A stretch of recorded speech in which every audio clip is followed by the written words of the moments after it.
So usually it will be a conversation. So we're very flexible and we open also intervention from the audience. The background, which I've been shared with with you before, and with the audience, is a perceived challenge and crisis in research activity nowadays, both from the society perspective as well as people that conduct research. We have some crisis of legitimacy in some domains, and problems also from the researcher side. So we started this center from the initiative of Peter, and then people are joining to try to reflect together on what could, preserve research quality with several implications. And so in this conversation today, we are very curious to know your perspective, your experience on several aspects related to quality. What is research quality? How can we preserve? So let's say to start the conversation, I would, invite you to what is your perspective when you think about quality? You all have responsibilities in preserving research quality. That's been a driving goal in your careers. How do you see, though, these objectives? Then perhaps we can move on. What can we do to preserve quality? But first, so the question that I have for you, your reflection about what do you have in mind? How do you see research quality? How do you recognize that? Perhaps from your own discipline perspective or your institutional roles. Would you like to start? Yeah, if you want. Yes, please. I can do that. It's flexible. It's at least two different perspectives that we need to take into account. The first one is the criteria. And criteria is something that we, in general, are more or less agreed on in the scientific world. It's about plausibility. It's about the methodological soundness. It's about novelty. It's about relevance, if it's theoretical, empirical, or social relevant. So those criteria, I think it's in general, we are very much agree on that criteria. The other thing is that quality is very contextual. So quality, when it comes to research, is different from different kind of disciplines. So you need to take that into account. And therefore, the main principle for quality must always be actually back to Humboldt's principles. That the only one that can measure quality in research is actually researchers. So the peer review system is the main thing about quality, I think. Thank you. Yes, I was sort of doing the round. Yes.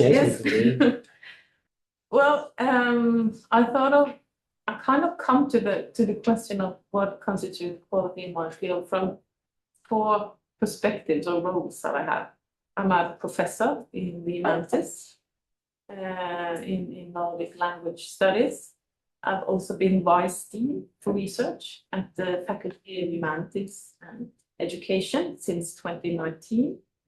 And because of that role, I've been part of the National Board for Scholarly Publication in the Humanities, NPUHUM for short. And I've been leading that since last year, and therefore also hold a seat in the National Publication Committee, NPU. And I therefore and I think these perspectives are always contributing to be shaped and shaping each other's. So starting with what do I look for when I, as a professor, talk about quality? It's I think about publication quality. What is a good research article for me? It's about, is it interesting? Is it well written? Is it good? Is it good? I also look at where is it published.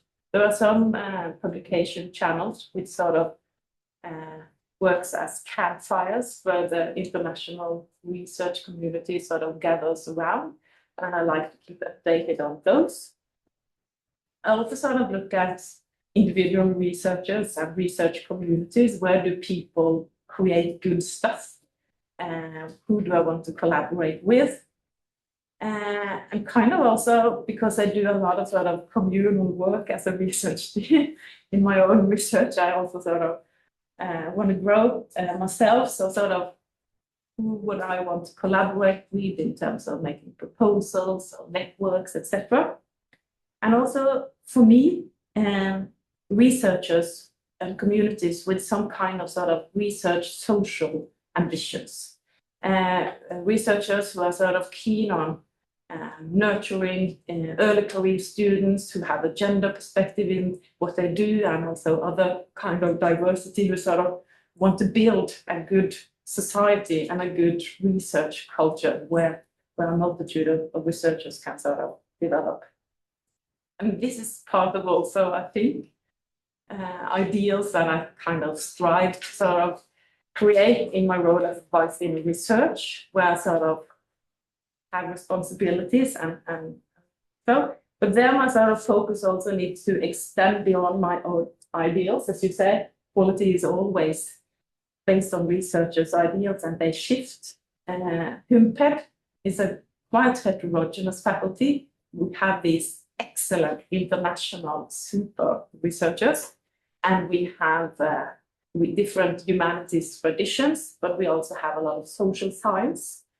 We have media studies, and we have pedagogy, and we also have teacher education. So it's a balancing of a lot of research quality ideals. And mainly it's about sort of creating structures and nurturing and culture where researchers can grow so that the faculty can grow as a research community. And then moving up to NPU and NPU, their quality work is the core sort of content of the work. We sort of have the responsibility for the defense system we have in Norway for sort of protecting research quality, the Norwegian publication indicator, level 2 and 1, and more importantly, X and 0. And we have dialogues with stakeholders nationally and internationally about quality, also open research and the tensions between them. But their sort of the core work is quality, and it covers in the NPU, it covers all disciplines. So you sort of need to be constantly aware of how different various disciplines are, especially when it comes to publications, but also in other respects. And it's made up not only by the universities, but also representatives from the institute sector and hospitals, and a lot of observers from everywhere. And Krono wants to follow our meetings. So it's a field of sort of interest for the quite narrow, but those interested in academics. Welcome. So quality is sort of always present in what I do, sort of, but it needs to sort of be, it's not a fixed thing. Long story. Very good reflections, and just to provide some context, I'm a research director at Norce, a research institute. We're located in Bergen, and we have a lot of local offices, so one of them is in Kristiansand, and I have this research group, that do research on democracy governance. So it's social science, and that's also where I'm coming from discussing this topic. And I just wanted, again, to provide some context, because a research institute is a bit different than the university. So we are a market actor, and I think, I don't know how familiar you are with how that system works, but basically we have 3 types of funding. So we have some core funding like universities, but it's much smaller amount for a grunnbevilgning. that we can use. And we also compete for like grants like the Research Council or Horizon Europe, like universities do to a large extent. And we also do research, and this is where it differs from the university. We do commissioned research, so oppdragsforskning. And this means, of course, that we are a market actor. Oh, do you need a pen? Yeah. Some ideas. Yeah, it's good. You need this. Yeah, we're a market actor, so that kind of distinguishes us from the universities. Part of our societal mission is to do this commissioned research, and how that works is, for example, for my division, it's oftentimes public actors like ministries or agencies. They want to have research on the topic. And then we have to carry out this type of research. They define the research needs, they define the research questions, and to some extent also the methodologies. So it's a very clear kind of bestilling, as we call it in Norwegian. They order a specific type of research. And then we respond to that, we apply to it, along with a lot of other institutions, a relevant actor, other research institutes, consultancies, I will come back to that, sometimes even universities, and then one will win the contract and do this research. And I think that this is an important distinction because we are very dependent on having a certain level of commission research in order to get the Grundbevilgning. So a lot of the things that we do has to go into like applying for these types of commission research. And I will probably come back to why this can be a bit difficult in terms of scientific quality at a later point. But I also wanted to mention that for a research institute, we have a a societal mission that also revolves around doing very hands-on societal relevance, impact, applied science projects. So not just academic excellence, but we have to do a lot of applied sciences. And this is perhaps a point that we also can come back to. Is applied science and doing all of these processes seen as scientific qualities, or seen sufficiently as scientific quality? And how can we kind of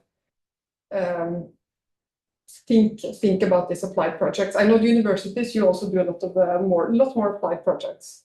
And just briefly, what is research quality? So from an institute perspective, I think it's understood somewhat broader, more practice-oriented than perhaps many university settings that have a very focus on excellent traditional academic research. But of course, even for the research institutes, it has to be firmly grounded in basic research, in grundforskning, and the core academic standards. So like you mentioned, the scientific rigor with clear research questions, sound methodologies, transparent analytical choices, and also well-documented results. But as I said, also for us, quality is also linked to this relevance and usefulness and the ability to address real-world needs. Thanks a lot. So I will try to poke you. That doesn't mean that I don't agree with you, but I will try to identify on some tension that we experience. So starting with you, Hans Kjetil. So you mentioned a very central and traditional principle, let's say, in the fact that quality is judged by peers and experts.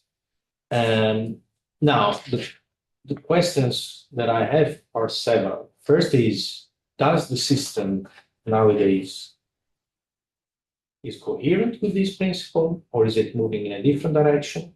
Because we have several tensions and several trade-offs that we have to balance. So, for example, there is pressure to involve citizens. So we have the principle of citizen science, or to have research that is useful, impactful, or that pursue a social justice type of goal, not only knowledge production. So how do you see these tensions?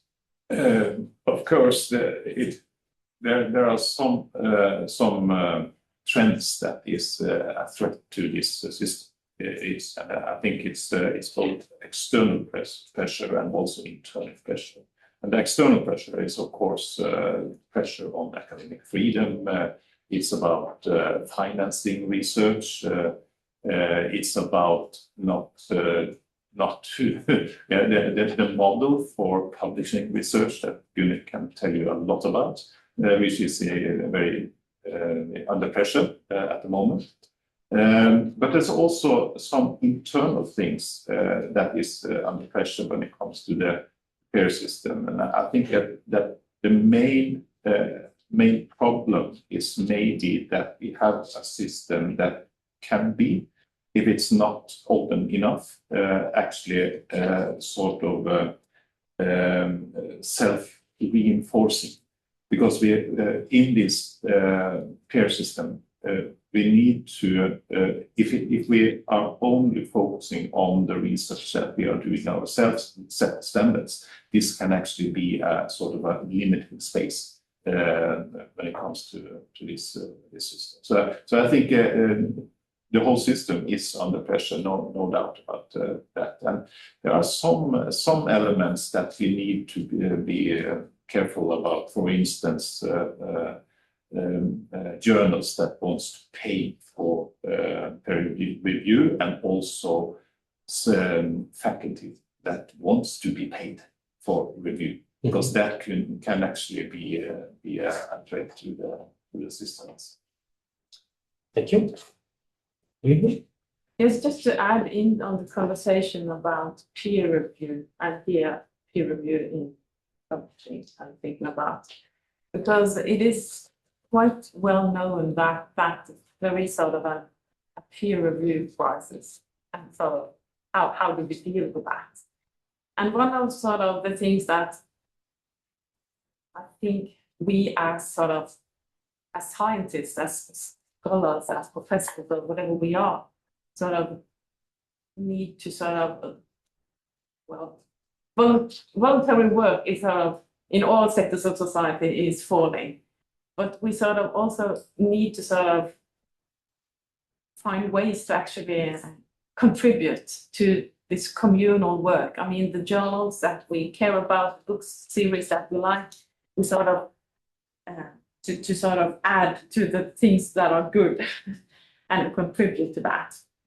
And there are several sort of new approaches to solving peer review crisis. And you spoke of some of them, sort of, is it fair to expect to be paid for it? In some ways, it seems fair because the international publishers make immense amounts of money. At the same time, I am a permanently staff member here. I think it's fair that I use some of my research time on some communal work. I do it sort of happily, but for the research outlets I care about. But there have been some tendencies towards solving the peer review crisis with taking pre-publication peer review processes out and replacing it with peer review after publication.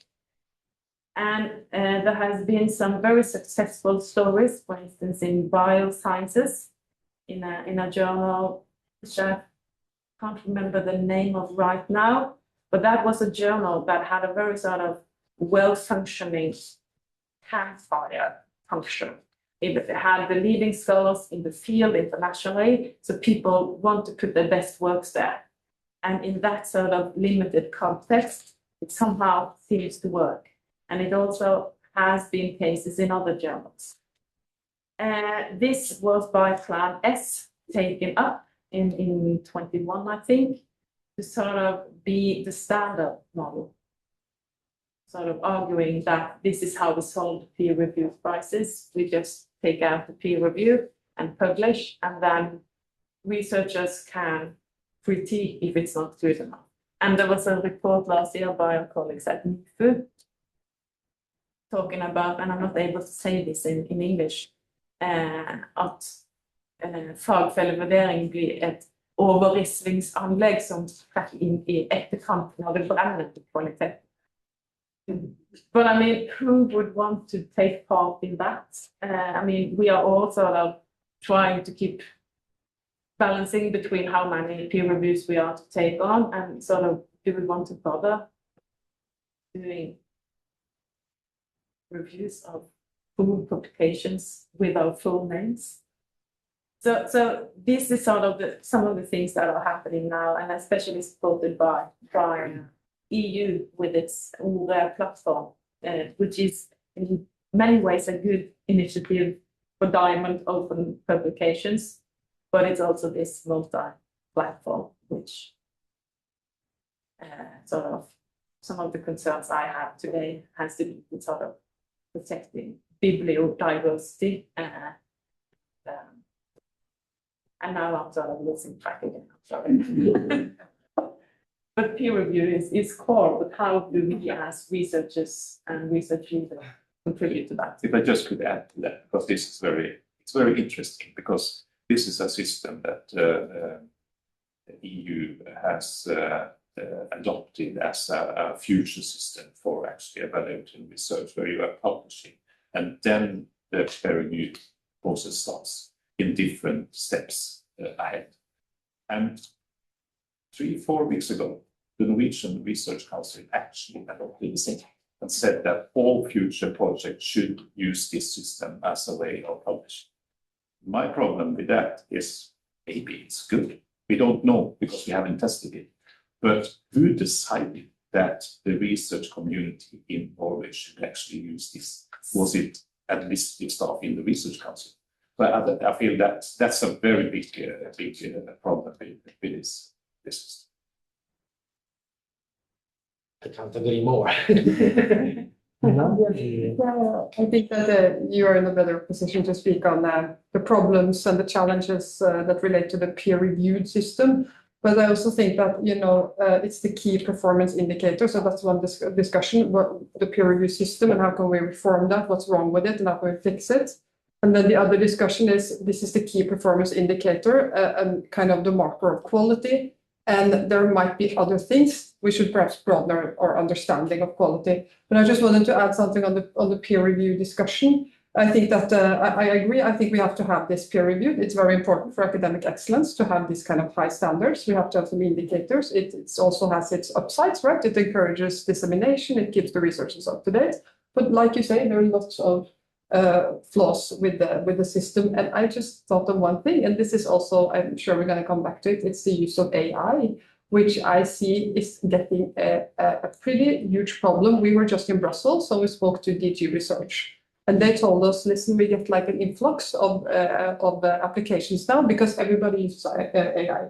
So all the applications are very good, and they're coming like a lot more than it used to. And I also see it like now we have these discussions always in Norse, how can we use AI and what is allowed to do, what isn't allowed to do.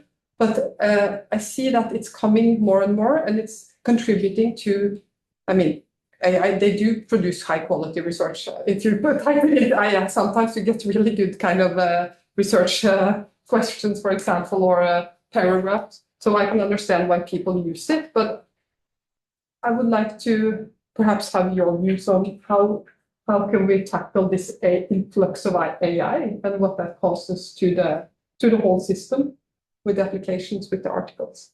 Perhaps that's a point for later, but I just wanted to mention that.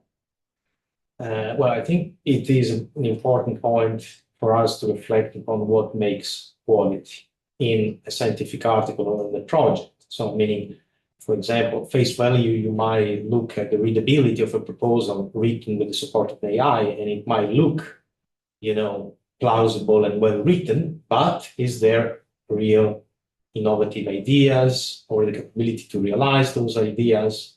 So definitely,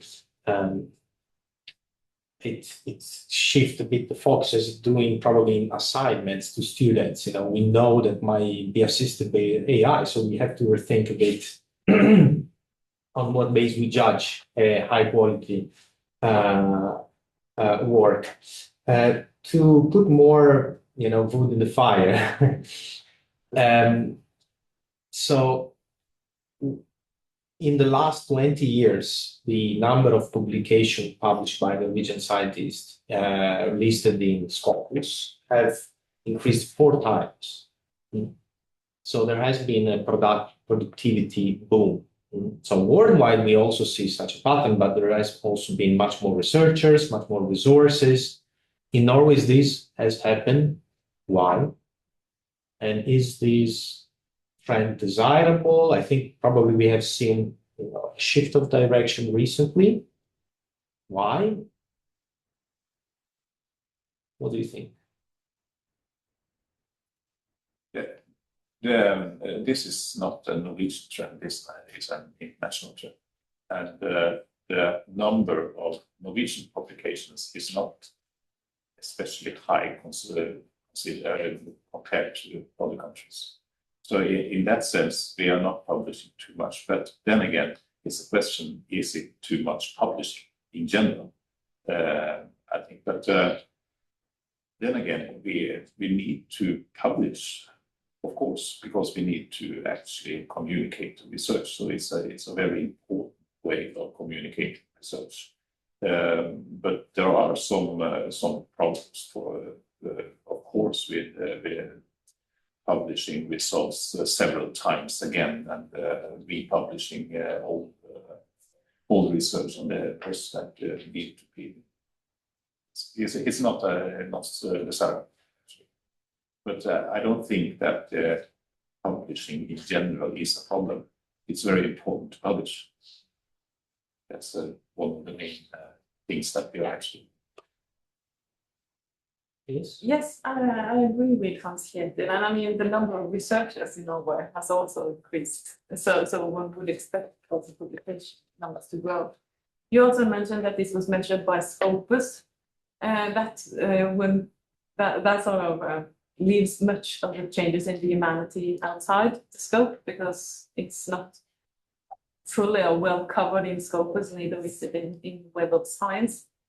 But what we have, like,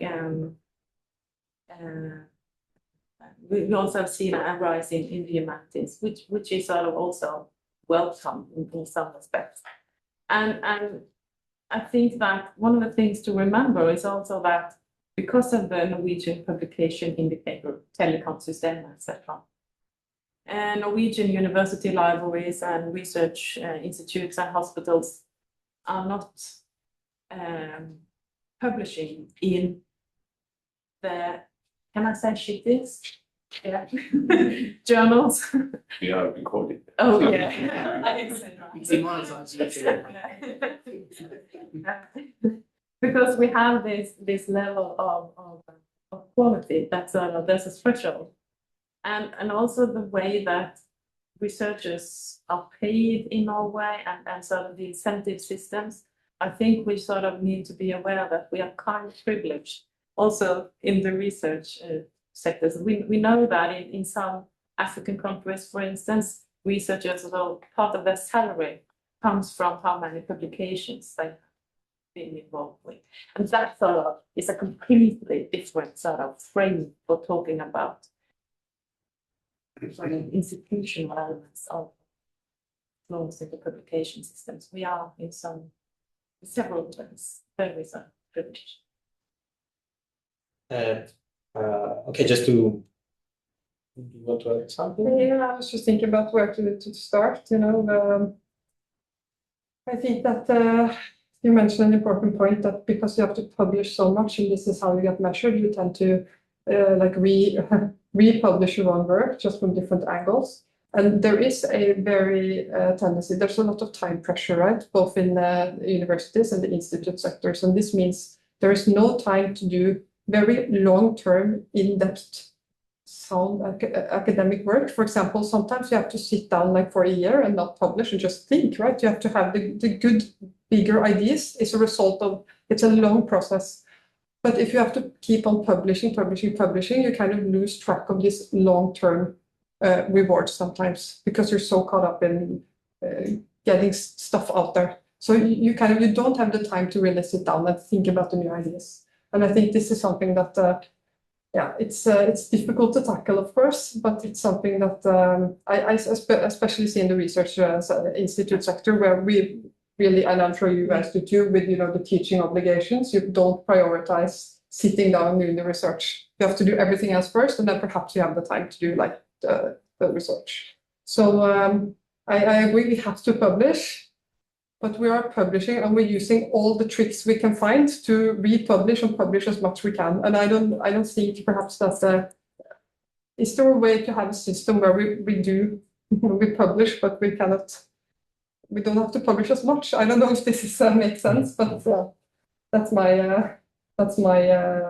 take on that. And like I said, from an institute perspective, which is what I'm here to talk about, is of course that this kind of publication work that you're talking about, this is really requires a specific type of research profile and a particular way of working. You have to be theory oriented, and you have to be focused on publishing and have like publication oriented outputs, rather than this more practice driven collaborative research project process. And this is, like I said, part of our societal mission, and we work a bit differently. So we have many researchers in Norce that do a lot of great work. They're out there doing with Kristiansand Kommune. They have, for example, collaborations spanning many, many years, good hands-on societal relevant projects, but they don't publish because they're always out there doing projects and meeting, stakeholders. And they're not rewarded in the same sense that they would if they were working at university and doing the traditional academic work. So from a research perspective, I also just wanted to mention that is something that, we tend to also forget a bit, that we don't reward this kind of type of work enough. Thanks. So, well, I think the situation now is much more tolerable than in other systems. So I've worked in 4 countries, and as a topic of interest is on publication pressure. And definitely, I don't think we have here in Norway a system which is putting a huge pressure on publishing, but still we have a lot of variability, right? So there has been cases of hyperproductive scientists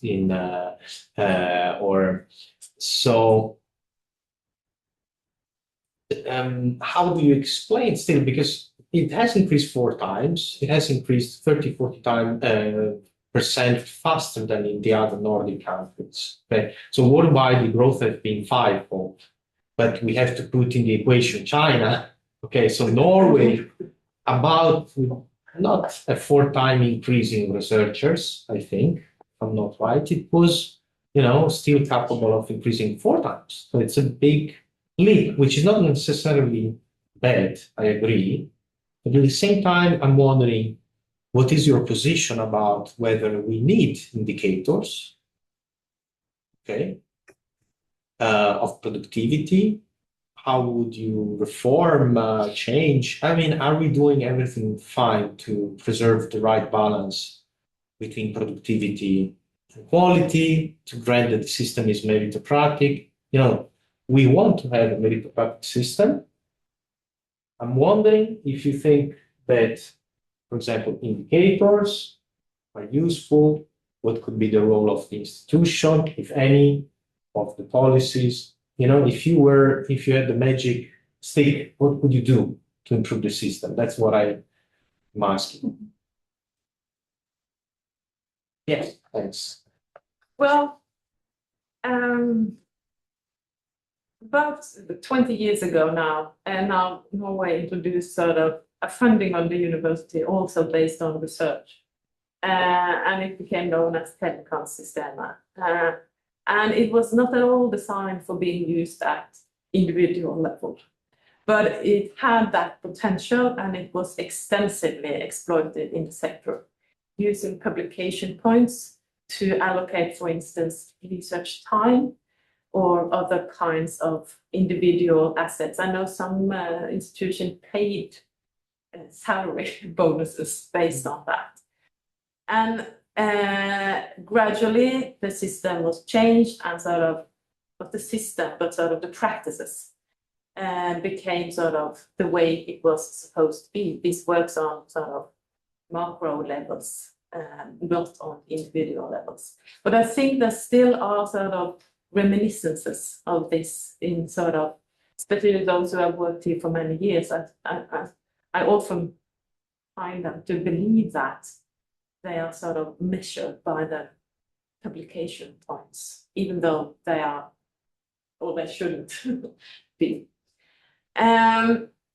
So I have tried to use my magic wand as advice in research, where we, a few years ago, after Hans Kjetil's great job on sort of developing principles for allocation of research time at institution level, within the same on faculty level, to sort of make it explicit that bibliographical metrics cannot sort of be used. I can't phrase that either in Norwegian, in English, but sort of you can use that only for allocating research time, for instance, publication point or age index, which I think maybe, I don't know, less than 10% of my colleagues know what is.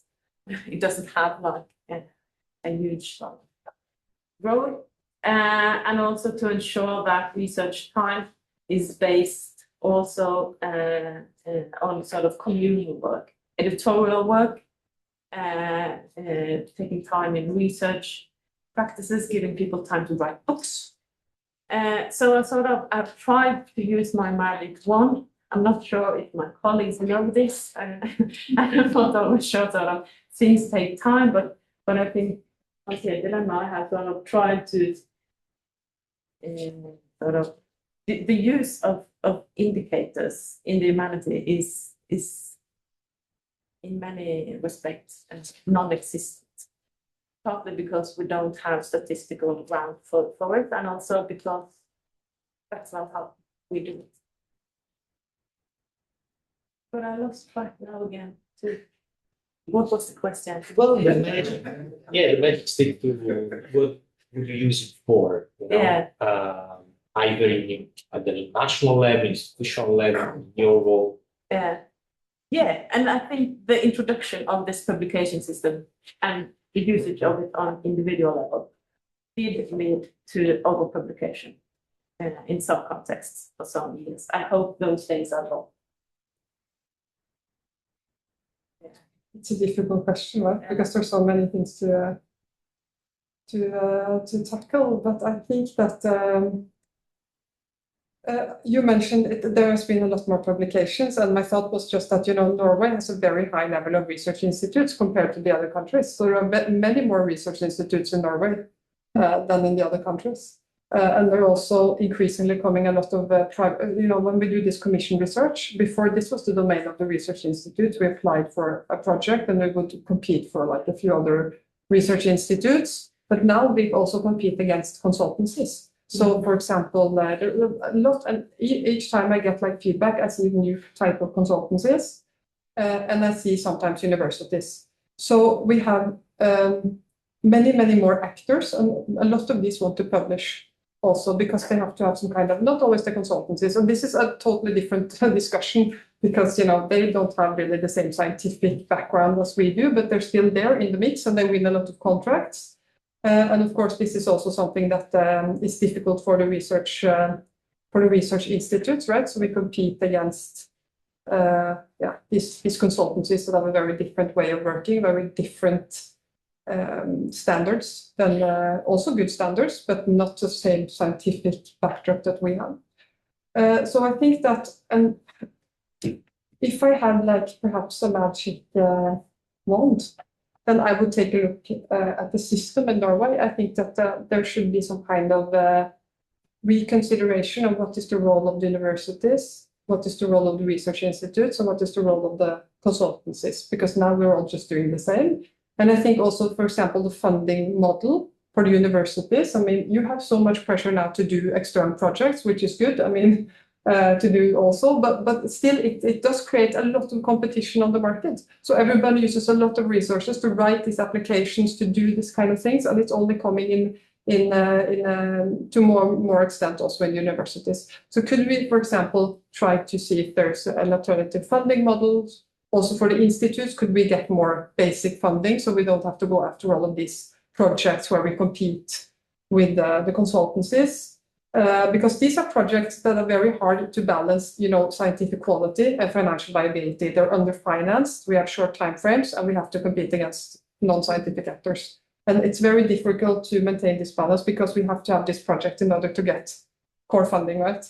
So it's something about the whole system that is starting to get a bit, it's overlapping a bit too much, I think. So perhaps we should look at that also. Yeah, thank you, Nadia. Yes. the question here is if indicators is good or bad. Well, that is one of the points in the equation. So nowadays we have relied to some extent on indicators, okay, as one of the tools to preserve meritocracy and allocate, resources efficiently. And this is really the big challenge, because should we leave the researchers alone, or should we intervene? That's, I think, the main question. Because the problem is, if we let them alone, they will just sit on the chair and relax. That was the assumption, but perhaps it's not the correct assumption. Perhaps we have gone too far on some intervention. I'm also wondering if you are getting into a rabbit hole where we run after better and better and better instruments and sticks and carrots, and actually this is making the system very, very heavy, as you are mentioning. It's a zero-sum game at the end of the day in very many instances. So, yeah, based on your experience, how would you rebalance or not balance? Yes. First of all, it's nothing wrong in counting. Just to make that clear. So that's not the problem. The problem is when you now make this into incentives. Then the problem starts. And that's a challenge, because we as researchers respond, as all in society, very instrumental to incentives. So we are very good at actually following incentives that way. And this is when the rabbit hole situation starts, actually. So that's the problem. But of course, I think that we need to count, because we also need to justify our existence in the society. And counting is one way of doing that. But of course, what should be assessed is the quality of the publication and not the numbers of that. But I think it's quantitative metrics is a way of doing this type of justification of what we are doing. I take this as a opportunity. There is this problem where you have coins with different, quantity of gold or silver that are accepted by the state with the same value. After some time, the good coin is kicked out, right? So, and I see the same problem in publication. If we count publications and we accept them to have the same level, 1 or 2, after some time, the best publication will be out of the system. Because why should I invest a lot in a publication if it's counted like an average, And also the risk in the publication counting is that we are supposed to always grow and grow. And maybe this is not actually feasible, right? And I don't agree in that, actually, because I don't think that is what's happening in research. And the reason for that is that all researchers, the main driving force is actually vanity. It's not money, it's vanity. And in that sense, we always strive to publish in the best journals, because that gives us most vanity. So I think I'm not afraid of that situation. It's just for the sake of dialectic. I think there are disciplinary variations also in that, because I am the same. I try to go on the best journals, not for vanity, but for challenging, okay, perhaps a little bit also for that, for prestige. But in other fields, it's really very much on publication counts and metrics and citations, and also because it attracts, career progression, funds. So I think it's depends. Yes. Yes, I think there's probably less use of quantitative indicators at UiA and in the Norwegian context than what many people tend to believe, because we read dystopian stories. But there's less use of it in many ways. Yeah. And also that it's very sort of field specific. In some disciplines, things like journal, impact factor, and age index are sort of, people sort of tend to agree on what kind of information these kinds of quantitative indexes provide. In other disciplines, they mean nothing at all. And when it comes to sort of the level 1, level 2 system, I think it's important to know that this is a researcher-informed system. So there's an open website. All researchers can sort of argue that this should be taken down from 2 to 1 or lifted from 1 to 2. And that's sort of researcher-based. And also that for an individual researcher, this is what I say to myself and also to my colleagues, you should publish in the journal that is the most sort of valuable in your field. It might happen to be level 2, it might not, because level 2 sort of has to do with broad research fields, and there's a lot of narrow fields, especially in the humanities and I assume also in social sciences, which are quite narrow, but of super high quality, and which sort of isn't supposed to sort of be at level 2, but still be recognized as a very good journal. So it depends on how you sort of use this system, as you say. And I think that's the exact point. That's my point about vanity, because what we are actually then trying to do is to find the best journals that give us recognition in the scientific world, and we don't publish 40 journal articles just to publish. Some do. But it's not in general. You have some examples, of course, that people do that. But I think most researchers are focusing on actually getting recognition in the scientific world. And I think that raises a question which is interesting. Sort of some people do, and how do we act as colleagues when we see our colleagues do that kind of things? Is it sort of, wow, I saw you did like 40 publications last year, amazing. Or do we say, what is going on here? Do you sort of, Absolutely. how do we sort of act as colleagues? And I'm not here merely talking about sort of the leaders, but the colleagues. Yes, I just want to think that publishing in like top-tier journals is not only about, recognition or prestige, it's also about being at the forefront of the scientific debates, because these are the journals that are read by the big names in this field, and it's important to get your work in there and to be a part of the scientific debate. And sometimes we have researchers that are really excellent in doing that, and I think that should also be recognized and rewarded, of course, that they have found their niche. They're very good at publishing, they're excellent researchers, perhaps ERC potential, and this is also good. But then there are other people that are as, strategic, because sometimes if you want to be a top researcher and publish, you have to put everything else aside, and other people, perhaps they find more joy in having, doing more, like you said, voluntarily work, or doing peer reviews, teaching assignments, more projects like we do in Norce that are socially relevant, that don't give the same kind of rewards as publishing in a top-tier journal. So there are different types of researchers, they like to do different things, but we still like try to define all the quality according to a few very narrow criteria of all these different people. And we need everyone, we need all these different types of researchers, because they each provide something to the university or to the research institutes. But it is not reflected enough in the indicators. This is my point. And what do you think is the solution to measure even more things?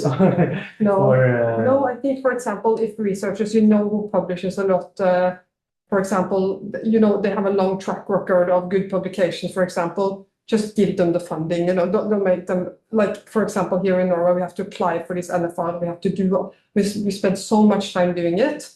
And I know there's an element, of course, you can argue for and against, because we have to compete on the same basis. But I think that in a few cases, you could just provide more funding and trust these people in letting them do their work. I think that in some cases, this is the easiest solution. And it's not something I thought totally through, so I have to do a bit of a disclaimer here. But for me, one of the things I see is all the resources going into this application and you know, at the local level, at the national level, at the EU level, so much time. So I don't know if it's a good use of resources. Thank you. Yes. I think it's a very different situation also at the research institute than compared to a university permanent position at the university. But I also think sort of proposal and grant writing has been sort of, that has really sort of been central in the past few years. And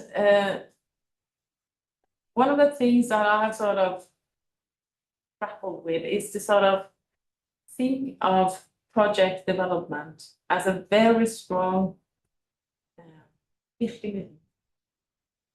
mean for research quality, because it provides you with resources and also the possibilities to work with really great people for a limited time, and to also ensure that we don't only celebrate the successful grants, but also quality grants that are not funded, because if research quality is what we aim for, not money quality, we should sort of strive for that. But that's a very different context really than the research institutes.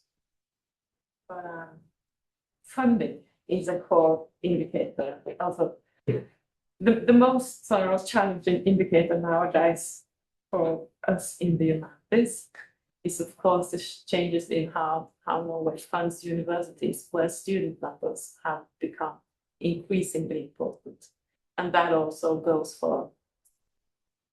has consequences for research, and also very changing. Just a point for when we're talking about research applications, because I think that we are very often focusing on the time we are using to write these research applications and the low success rate. And that is an indicator that we have a very good research capacity in Norway and less money to actually finance it through the Research Council.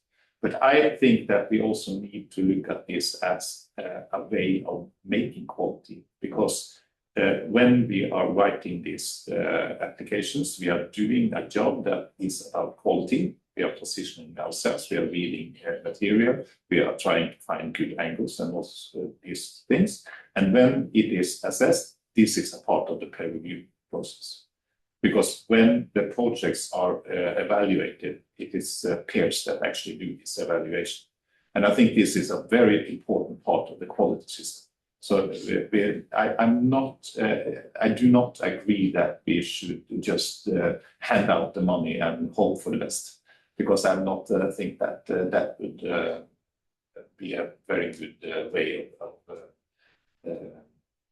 doing this quality work. I mean, it's always the matter of the balance, probably. This is also matter. It's not either or, in my view. I agree. Yes. I think that we have to do applications, but we have to also think which applications should we do? Because I see now we have a lot of calls from the research. We can do 10 applications, you know, if it's only about applying for the money. So we have to be very targeted in what applications do we do. And like you said, you can have, there's a lot of potential, you can have a lot of quality, but you have to really think about it and not just do, I'm coming, not from the research institute, but it's my impression that more and more people, they're applying because they need money, right? So they don't necessarily have thought through the whole ideas, and they have like a really good ideas. It should start at the idea level, and then you should apply, not because it's available. And that is my point, because for us, I really agree. I think it's a good process, and it also can increase quality. And at the same time, I think there is room to channel some more funding directly to the researchers to avoid all of these transaction costs. Yes. So also because I think sometimes there is the risk that the mean becomes the end. So the perception is sometimes from the researcher side that the objective is to win a grant, not to do the research by obtaining the grant. And also there is reliance on the feedback that the funding agencies give without sometimes knowing how unreliable is the evaluation that the funding agencies give. So I've done research on some funding agencies at the European level, and basically it's really random. the evaluation. So if we trust the signal of quality that we receive from these funding agencies, it's not often a good signal. You know what I mean? So, okay. So we have spent 1 hour